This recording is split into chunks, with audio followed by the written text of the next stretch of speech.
Hello, this is a demonstration on how to texture objects. Texture objects only exists, and Renderworks textures only exist and can only be applied to three-dimensional objects. They will not apply to two-dimensional objects. So let's take a look at Ethan's file here. Notice we have three-dimensional selectable objects throughout the space. Let's pay attention to the walls. So, first of all, let's import a new texture. I've already done this, but I'm going to do it again so that we can see what to do. So if you just fly open the Resource Manager just by hovering or clicking on it, you want to make sure you're selecting your file. Then right-click in any blank space.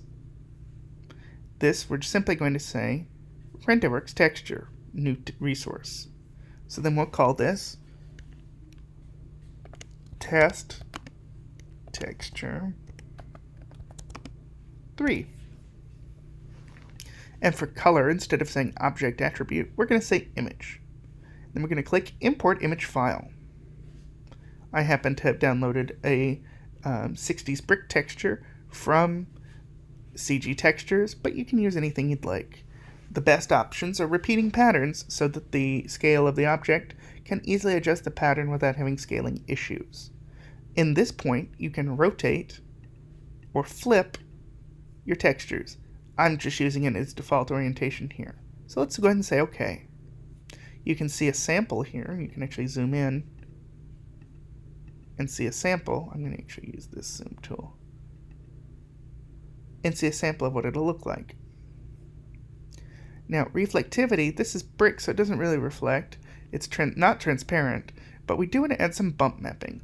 So in this case, I'm going to say noise. This will give us a little bit of texture. So let's say strength 100%. Take note of this box here. So if I go delete a 0, strength 10%, you can see almost nothing. Strength 100%. Parallax offset, let's make that a higher number. Let's make that a 70%. And heights between 0 and 100 are just fine. You can change the scale of this if you wish. So let's say scale of 70%. Scale of 9%. See, it gets more texture. I kind of like the scale of 9%. You can say self-shadowing, which is kind of interesting, but this will increase your render time. So let's say a depth of 0.25 inch, and see how that changes your object here. Right, we can turn this off, and it'll go back to two-dimensional shading. Let's say OK. So it doesn't like this here. So let me clear that out. And it still won't let me say OK. So if I say 0.25, it'll allow us to use this. Detail, let's say low, just to speed up rendering settings. It liked that, so it'll take this. I've also made another one of these without the texture settings. Now notice how that makes the wall physically move. This is probably not what we want in a situation like this, right? So it makes the wall physically textured. However, if we were making a boulder or something, that could be interesting. So let's go back into our bump settings, now that we have a digital setting of this, and go, this is not going to work for us.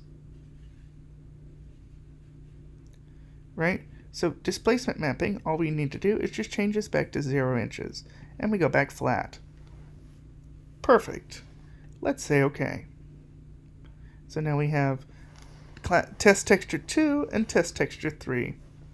Now, I'm going to say let's go ahead and apply this. So the logical way we would think we would apply it is by keeping the object info palette open. Remember, if the object info palette isn't open, you just go to Window, Palettes, and then select Object Info. You want to make sure you're in Mode by Object, which is right here, and then Part.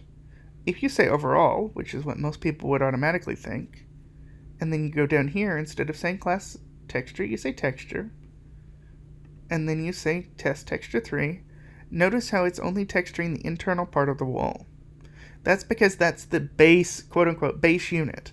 So what you need to do to texture the interior is you need to figure out if that's a left or a right. So that can only really be done by experimentation.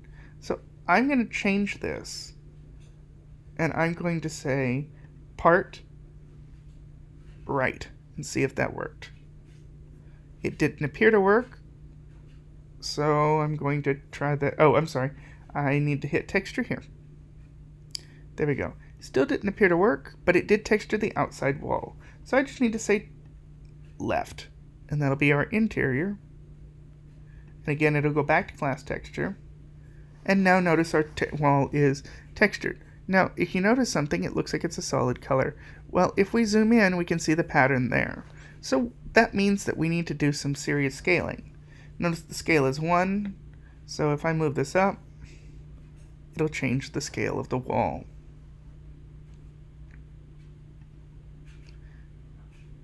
Right? That's all set. You can even rotate the pattern if you wish. I'm going to remove the rotation.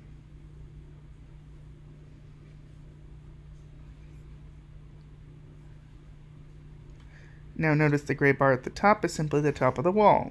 That's perfectly fine. So that's a simple thing on how to do textures.